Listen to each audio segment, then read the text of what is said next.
আর শ্রুতিপাঠ চ্যানেলের পক্ষ থেকে আমি শিবতোষ চক্রবর্তী বলছি। আমার আজকের ভিডিওর বিষয়বস্তু পণ্ডিত ঈশ্বরচন্দ্র বিদ্যাসাগরের জন্মের দ্বিশতবর্ষ শেষ হলো।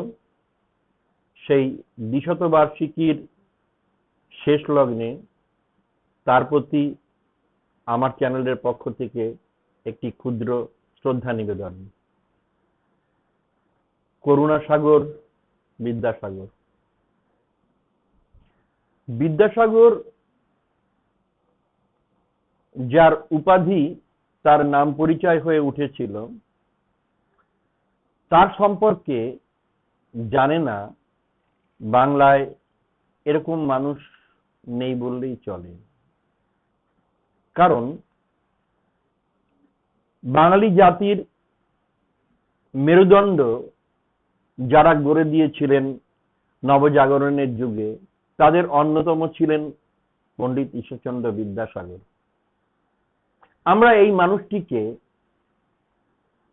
তার কর্ম, সাহিত্য সেবা, বাংলা ভাষার উন্নতি, মানব সেবা, মানবতাবাদী এবং একজন দৃঢ়চেতা মানুষ রূপে আমরা পেয়ে থাকি।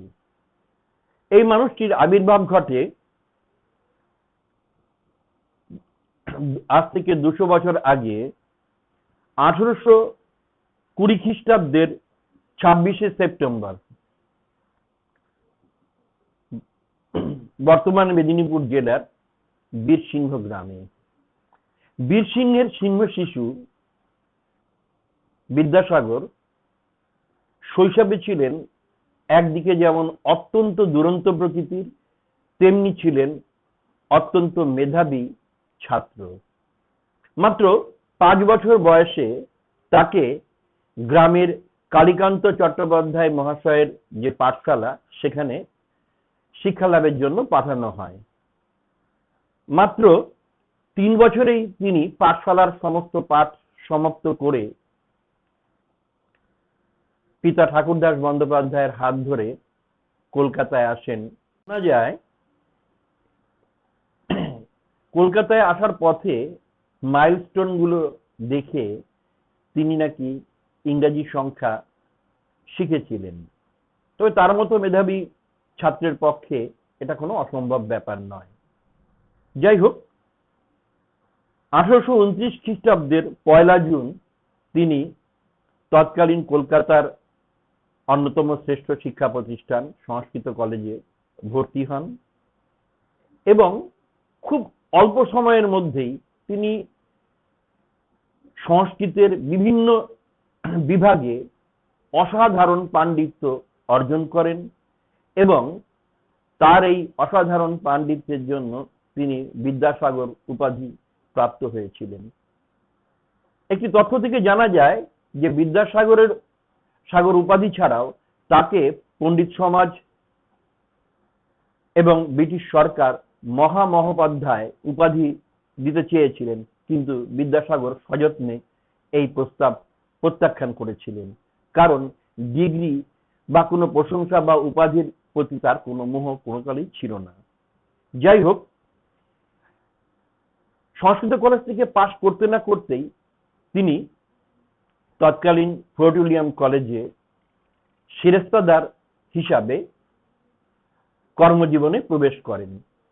আসলে বিদ্যাসাগরের পারিবারিক দারিদ্র্য তাকে এই চাকরিতে প্রবেশের ব্যাপারে অনুপ্রেরণা জুগিয়েছিল, কিন্তু শীঘ্রই তিনি তার পাণ্ডিত্যে সকলকে মুগ্ধ করে সেখানকার অধ্যাপকের পদ লাভ করেন।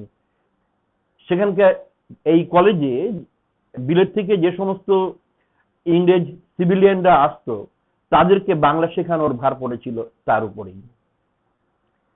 বিদ্যাসাগর এখানে বাংলা পণ্ডিত হিসাবে কিছুকাল কর্মজীবন অতিবাহিত করার পর তিনি খুব শীঘ্রই সংস্কৃত কলেজে অধ্যাপক হিসাবে যোগ দেন, সংস্কৃতের অধ্যাপক হিসাবে। কিন্তু কর্তৃপক্ষের সঙ্গে মনোমালিন্যের কারণে তিনি এই অধ্যাপকের পদ ত্যাগ করে চলে যান, কিন্তু পরবর্তীকালে তিনি শুধু এখানে অধ্যাপক হয়েই ফিরে আসেন না, তিনি এই কলেজের অধ্যক্ষ বা প্রিন্সিপাল হিসাবে দীর্ঘকাল কর্মজীবন অতিবাহিত করেন। কর্মজীবনে তিনি কোনো ক্ষেত্রে উচ্চতর কর্তৃপক্ষই হোক বা সরকারি কর্মচারী হোক, কারো ঔদ্ধত্যের কাছে মাথা নত করেননি। এ নিয়ে তার সম্পর্কে নানা রকম মিথ বা কিংবদন্তি প্রচলিত রয়েছে। কার সাহেব বলে একজন সাহেব বিদ্যাসাগর তার দপ্তরে গেলে টেবিলের ওপর পা রেখে তার প্রতি ধৃষ্টতা প্রকাশ করেছিলেন। বিদ্যাসাগর কিন্তু এই অপমান ভোলেননি। এই কার সাহেবই যেদিন তার অফিসে উপস্থিত হন, তিনি কিন্তু তার সেই বিখ্যাত বিদ্যাসাগরী চটি টেবিলের ওপর তুলে দিয়ে কার সাহেবকে তার অপমান ফিরিয়ে দিয়েছিলেন। এমনই দৃঢ়চেতা, কঠিন মেরুদণ্ডের মানুষ ছিলেন বিদ্যাসাগর। ব্রিটিশ সরকার তার কর্ম নৈপুণ্যে অত্যন্ত খুশি হয়ে তাকে দক্ষিণবঙ্গের সমস্ত স্কুল পরিদর্শকের যে সম্মানজনক চাকরি তাতে নিয়োগ করেছিলেন। তিনি সংস্কৃত কলেজের অধ্যাপনার পাশাপাশি কিন্তু এই স্কুল পরিদর্শনের কাজও দীর্ঘকাল ধরে করেন। সংস্কৃত কলেজে তার অধ্যাপনা সংস্কৃত কলেজের শিক্ষা এবং প্রশাসনকে আমূল বদলে দেয়। তার এই ধরনের সংস্কারের মধ্যে রয়েছে তিনি এই কলেজে একমাত্র ব্রাহ্মণ ছাড়া কোনো বর্ণের মানুষদের শিক্ষার সুযোগ ছিল না, ব্রাহ্মণ এবং বৈদ্যদের। পরবর্তীকালে তিনি কায়স্থদের জন্য এবং শেষ পর্যন্ত হিন্দুদের সমস্ত বর্ণের মানুষদের জন্য সংস্কৃত কলেজের দ্বার তিনি খুলে দিয়ে যান। সেই সময়ে গ্রীষ্মাবকাশের বা পূজা অবকাশের কোনো ছুটি ছিল না। বিদ্যাসাগর তার নিজের কলেজে এই ছুটির বন্দোবস্ত করেন এবং সাপ্তাহিক ছুটির দিন তিনিই হচ্ছে গিয়ে রোববার ঘোষণা করে যান। এই সংস্কৃত কলেজ শুধু সংস্কৃত বিষয় নিয়ে বা সংস্কৃতের বিভিন্ন যে বিভাগ তাই নিয়েই পড়াশোনা হতো এই কলেজে, কিন্তু তিনি সংস্কৃতের পণ্ডিত হওয়া সত্ত্বেও তিনি কিন্তু এই কলেজে ইংরেজি শিক্ষার ব্যবস্থা করেছিলেন। তিনি বুঝেছিলেন যে পাশ্চাত্য শিক্ষার সঙ্গে যদি ভারতীয় ছাত্ররা পরিচিত হতে না পারে, তাহলে পরে কিন্তু তারা আগামী দিনে যথার্থ শিক্ষার সঙ্গে পরিচিত যেমন হবে না, তারা অনেক জ্ঞান বিজ্ঞানের থেকে পিছিয়ে থাকবে। তিনি নিজেও ফোর্ট উইলিয়াম কলেজে থাকাকালীন ইংরেজি ভাষা শিখেছিলেন এবং হিন্দি ভাষাতেও যথেষ্ট ব্যুৎপত্তি অর্জন করেন। তিনি বিদ্যালয় পরিদর্শকের ভূমিকায় কাজ করার সময়ে বাংলার বিভিন্ন স্থানে ঘুরেছেন এবং বহু সংখ্যক বালক ও বালিকা বিদ্যালয় স্থাপন করেন। এই বালিকা বিদ্যালয় স্থাপন তার জীবনের অন্যতম শ্রেষ্ঠ কীর্তি। তিনি প্রায় 35টি মেয়েদের স্কুল স্থাপন করেছিলেন, যেগুলির মধ্যে অনেক স্কুলের খরচ চলত তার নিজের অর্থে, কারণ সরকার সেভাবে এই স্কুলগুলোকে সাহায্য করত না। বহু ছাত্রছাত্রীর স্টাইপেন্ডের ব্যবস্থা তিনি তার নিজের অর্থ থেকে করেছিলেন। সেই সময় তিনি তার জীবনের শিক্ষাক্ষেত্রে শ্রেষ্ঠ কীর্তি বলতে হবে কলকাতার বিখ্যাত মেট্রোপলিটন ইনস্টিটিউশন প্রতিষ্ঠা। এই মেট্রোপলিটন স্কুলটি প্রথমে একটি প্রাথমিক স্কুল এবং মাধ্যমিক স্কুল হিসাবে থাকলেও পরবর্তীকালে ওনার জীবদ্দশাতেই এটি কলেজ হিসাবে পরিচিতি লাভ করে এবং বর্তমানে এটি বিদ্যাসাগর কলেজ নামে পরিচিত। তিনি এই স্কুল পরিদর্শকের তখনকার দিনে 500 টাকা বেতনের চাকরি কর্তৃপক্ষের সঙ্গে মনোমালিন্যের কারণে কিন্তু মুহূর্তের মধ্যে ছেড়ে দিয়েছিলেন। এমনকি শোনা যায় যে বড়লাট তাকে নিজে অনুরোধ করেন এই পদত্যাগ পুনর্বিবেচনার জন্য, কিন্তু তিনি আর ফিরে তাকাননি ওই চাকরির দিকে। তিনি সবিনয়ে বড়লাটের প্রস্তাব পর্যন্ত প্রত্যাখ্যান করেন। তার জীবনের সর্বশ্রেষ্ঠ কীর্তি যেটা বলা হয় বিধবা বিবাহ প্রচলন, এটা বিদ্যাসাগরের ব্যক্তিগত জীবনের কিছু নির্মম অভিজ্ঞতা থেকেই তার মধ্যে এই অনুপ্রেরণা আসে। তিনি তার স্বগ্রামে এবং তার নিজের আত্মীয় স্বজনদের মধ্যে এবং গ্রামের বহু পরিবারে বালিকা বিধবাদের প্রতি যে নির্মম নিপীড়ন চালানো হতো, সেগুলো দেখে তিনি তার হৃদয়ে যে গভীর দুঃখ অনুভব করেছিলেন, সেই থেকেই অনুপ্রাণিত হয়ে তিনি কিন্তু বিধবাদের বিবাহ প্রচলনের ব্যাপারে উদ্যোগী হলেন। তিনি বিভিন্ন শাস্ত্র তন্ন তন্ন করে অনুসন্ধান করে শেষ পর্যন্ত পরাশর সংহিতায় স্পষ্ট শাস্ত্রীয় নির্দেশ পেলেন বিধবাদের বিবাহ দেওয়া শাস্ত্রসম্মত। এবং এই পরাশর সংহিতার সেই শ্লোকগুলি থেকে উদ্ধৃতি দ্বারা তিনি তৎকালীন পণ্ডিত সমাজকে বুঝিয়ে দিলেন যে বিধবা বিবাহ কোনো অশাস্ত্রীয় কাজ নয়, এবং তিনি বিধবা বিবাহের সপক্ষে আন্দোলন গড়ে তুললেন। ব্যক্তিগতভাবে তার নামে নানা রকম কুৎসা, নানা রকম ভয় দেখানো এবং নানা রকম ভাবে তাকে বয়কটের চেষ্টা করা হলেও কিন্তু মাথা উঁচু করা বিদ্যাসাগর কখনো মাথা নত করেননি। এবং তার এই কঠিন মানসিকতাকে, তার আন্দোলনকে সম্মান দিয়ে 1856 খ্রিস্টাব্দে 7ই ডিসেম্বর তৎকালীন কোম্পানির সরকার বিধবা বিবাহকে স্বীকৃতি দিলেন। তার বিধবা বিবাহ আন্দোলনকে নিয়ে অনেক বিশিষ্ট ব্যক্তিরা বহু বিদ্রূপ, বহু আঘাত তাকে দিয়েছেন।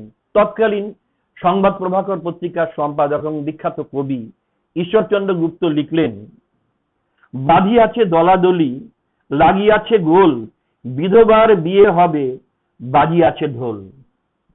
কিন্তু সাধারণ মানুষ কিন্তু তার এই মহৎ অবদানকে স্বাগত জানিয়েছিল। শান্তিপুরের তাঁতিরা তাদের শাড়ির পাড়ে লিখলেন, সুখে থাকো বিদ্যাসাগর চিরজীবী হয়ে। এমনকি সাহিত্য সম্রাট বঙ্কিমচন্দ্র পর্যন্ত তার এই বিধবা বিবাহ আন্দোলনের ব্যাপারে বিরোধিতা করেছেন। শুধু বিধবা বিবাহ নয়, বহু বিবাহের বিরুদ্ধেও কিন্তু তিনি সুস্পষ্ট মতামত তার গ্রন্থের মধ্যে তুলে ধরেছিলেন।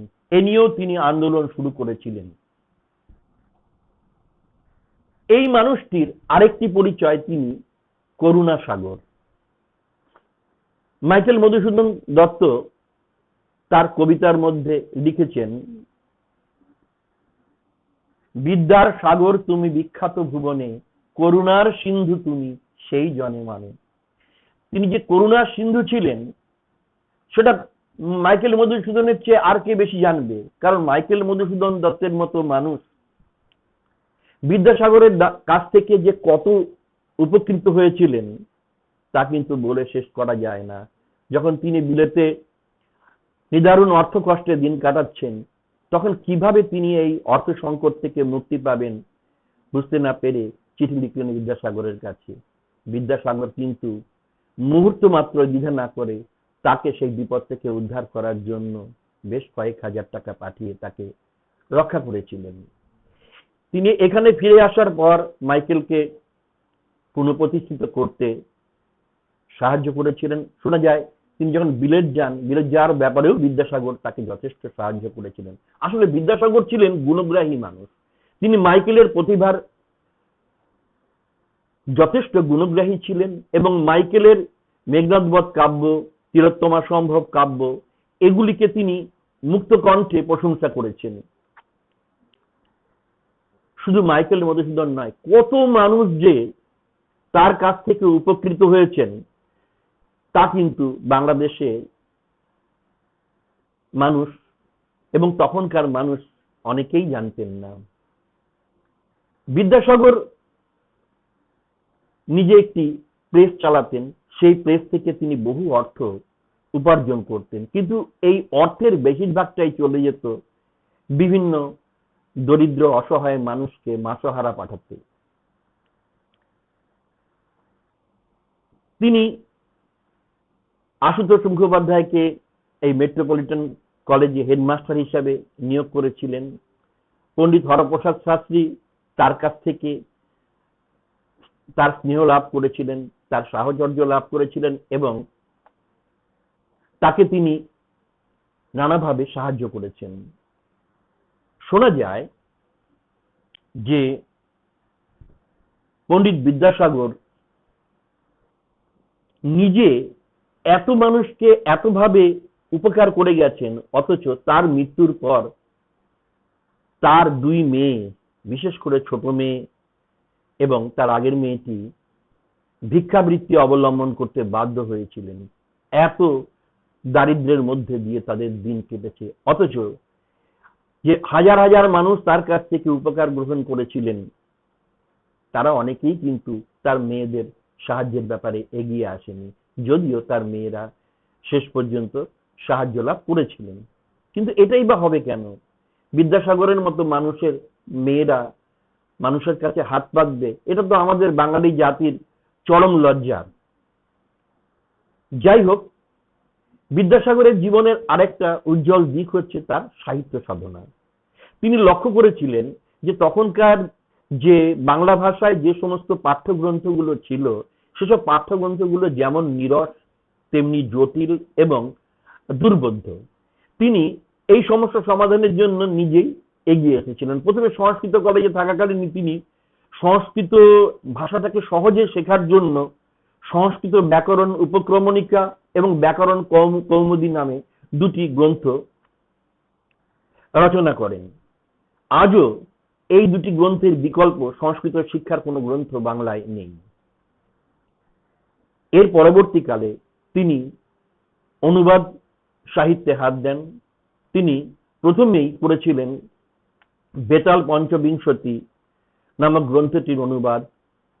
পরবর্তীকালে অভিজ্ঞান শকুন্তলম, সীতার বনবাস, ভ্রান্তি বিলাস, আখ্যান মঞ্জরি, কথামালা এই ধরনের বহু গ্রন্থ তিনি রচনা করেন। তার জীবনের অন্যতম আরেকটি কীর্তি হচ্ছে বর্ণ পরিচয়। এইরকম একটি প্রাইমার আজ অব্দি বাংলা ভাষায় দেখা যায়নি। এই বইটিরও কত যে সংস্করণ বেরিয়েছে তার কোনো ইয়ত্তা নেই। বর্ণ পরিচয় প্রথম ভাগ এবং দ্বিতীয় ভাগ। এছাড়াও তিনি ছদ্মনামে শাস্ত্রীয় বিষয় নিয়ে বহু বিবাহ, বিধবা বিবাহ ইত্যাদি নিয়ে তিনি কিন্তু গ্রন্থ রচনা করে গিয়েছিলেন এবং তার এই গ্রন্থ রচনার মধ্য দিয়ে বাংলা ভাষার, বাংলা গদ্যের বিশেষ করে যে জড়তা ছিল সেই জড়তাকে তিনি মুক্ত করেন এবং এই কারণেই তাকে আধুনিক বাংলা গদ্যের জনক আখ্যা দেওয়া হয়। তিনি নিজে প্রেস চালানোর পাশাপাশি বহু ক্ষেত্রে বাংলার সংস্কৃতি ক্ষেত্রে নানাভাবে তিনি তার অবদান রেখে গেছেন। তিনি তত্ত্ববোধিনী পত্রিকা এর সঙ্গে যুক্ত ছিলেন এবং কিছুকাল সম্পাদনাও করেছেন। সোমপ্রকাশ পত্রিকা তার সাহায্যেই এবং তারই অনুপ্রেরণায় প্রকাশিত হয়। হিন্দু পেট্রিয়ট পত্রিকাটি যখন হস্তান্তর হয় তখন হরিশ্চন্দ্র মুখোপাধ্যায়কে এই পত্রিকাটি কেনার ব্যাপারে তিনি সাহায্য করেন। যখন বেথুন স্কুল, আমাদের এশিয়ার প্রথম যে বালিকা বিদ্যালয়, এই বেথুন স্কুল স্থাপনের ব্যাপারে বিদ্যাসাগর কিন্তু বেথুন সাহেবকে অকাতরে সাহায্য করেছিলেন। কিন্তু ব্যক্তিগত জীবনে যে মানুষটি এত উপকারী, এত মানব দরদী, সেই মানুষটি শেষ জীবনে মানুষের কাছ থেকে আঘাত পেতে পেতে, এমনকি নিজের পুত্র নারায়ণচন্দ্রের কাছ থেকে, ভাইদের কাছ থেকে, আত্মীয় স্বজনদের কাছ থেকে, বিশেষ তার প্রিয় বন্ধুদের অনেকের কাছ থেকে এমন ভাবে আঘাত পেয়েছিলেন যে তিনি জীবনের প্রতি বীতশ্রদ্ধ হয়ে উঠেছিলেন। তিনি কলকাতা ত্যাগ করেন, চলে যান সাঁওতাল পরগনার কারমাটারে। সেখানে গিয়ে তিনি সহজ সরল সাঁওতালদের মাঝে বেশ কিছুকাল দিন কাটান। এখানে এই সাঁওতালদের সহজ সরল মানুষগুলিকে তিনি অকাতরে সাহায্য করেছেন এবং তাদের চিকিৎসার জন্য তিনি নিজে হোমিওপ্যাথিক প্র্যাকটিস করতেন। সেখানে ধর্ম নিয়ে কিন্তু তার কোনো ব্যক্তিগত গোঁড়ামির কোনো পরিচয় আমরা কোথাও পাইনি।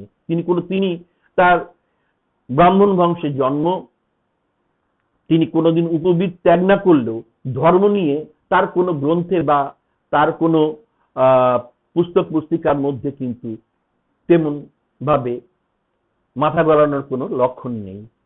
তিনি তার মাতা পিতাকেই দেবদেবী হিসাবে গণ্য করেছেন। তার মাতৃভক্তির কথা অন্য সময় অন্য ভিডিওতে আমি বলবো, সেটা আজকের ভিডিওর বিষয় নয়। তিনি কিন্তু ধর্মীয় ব্যাপার তার এই যে মানসিকতা, সেটা শ্রীরামকৃষ্ণের সঙ্গে তার সাক্ষাতের ক্ষেত্রেও কিন্তু বোঝা গিয়েছিল। শ্রীরামকৃষ্ণ বিদ্যাসাগরের যে খ্যাতি, তাতে আকৃষ্ট হয়ে একবার তাকে দেখার জন্য তার বাড়িতে আসেন। সেখানে আসার পর বিদ্যাসাগর এবং রামকৃষ্ণের মধ্যে যে কথোপকথন হয়, শ্রীমর দ্বারা রচিত কথামৃত গ্রন্থে তা উজ্জ্বল হয়ে আছে। সেখানে কিন্তু তিনি বলেছিলেন, খাল নয়, বিল নয়, স্বয়ং সাগরে এসে পড়লাম। এর উত্তরে বিদ্যাসাগর কৌতুক করে বলেছিলেন, এসেছেন যখন তাকে কিছু নোনা জল নিয়ে যান। কিন্তু সেই নোনা জল যে কি রামকৃষ্ণ বুঝেছিলেন। তিনি তাকে বলেছিলেন যে তার চেয়ে বড় জ্ঞানী, বড় ব্রহ্মজ্ঞানী কে আছেন। বিদ্যাসাগরকে আমরা অনেক ভূমিকায়, অনেক ক্ষেত্রে বিচরণ করতে দেখি। আজকে তার জন্মের 200 বছর পেরিয়ে গেল। আজকে তার মহত্ব, তার উদারতা, তার যে ঋজু মেরুদণ্ডের কথা বাঙালি আজও ভুলতে পারেনি। তবে মনে রাখা দরকার, তাকে নিয়ে যে সমস্ত জীবনী গ্রন্থ রচিত হয়েছে, তার অনেকগুলিতেই কিন্তু তার জীবনের বহু ঘটনাকে যেভাবে বর্ণনা করা হয়, সেগুলি কিন্তু অনেক ক্ষেত্রেই বিতর্কিত। যেমন তার মায়ের ডাকে বর্ষার বিক্ষুব্ধ দামোদর নদ পার হয়ে যাওয়া, এটা কিন্তু হচ্ছে গিয়ে কি বলবো, বিদ্যাসাগরকে নিয়ে প্রচলিত একটি মিথ। কিন্তু বাস্তবে এরকম ঘটনা ঘটেছিল কিনা তার কিন্তু কোনো প্রমাণ পাওয়া যায় না। কারণ বিদ্যাসাগরের নিজের আত্মজীবনী বলো বা তাকে নিয়ে যারা সেই সময়তে যারা তার নিকটজন, তাকে নিয়ে যারা গ্রন্থ লিখেছিলেন, তাদের কিন্তু কোনো গ্রন্থের মধ্যে এই ধরনের কিছু পাওয়া যায় না। তবে একটা মানুষ তখনই কিংবদন্তি হয়ে ওঠেন যখন তিনি হচ্ছে গিয়ে সাধারণ মানুষের চেয়ে, সাধারণ মেধার চেয়ে অনেক উপরে বিচরণ করেন। এই দিক দিয়ে বিদ্যাসাগর আমাদের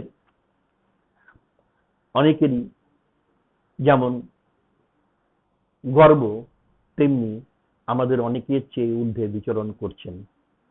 নমস্কার, আজ এই পর্যন্ত। আমার এই ভিডিওটি যদি আপনাদের ভালো লেগে থাকে তাহলে আপনারা লাইক করুন, শেয়ার করুন এবং সাবস্ক্রাইব করুন।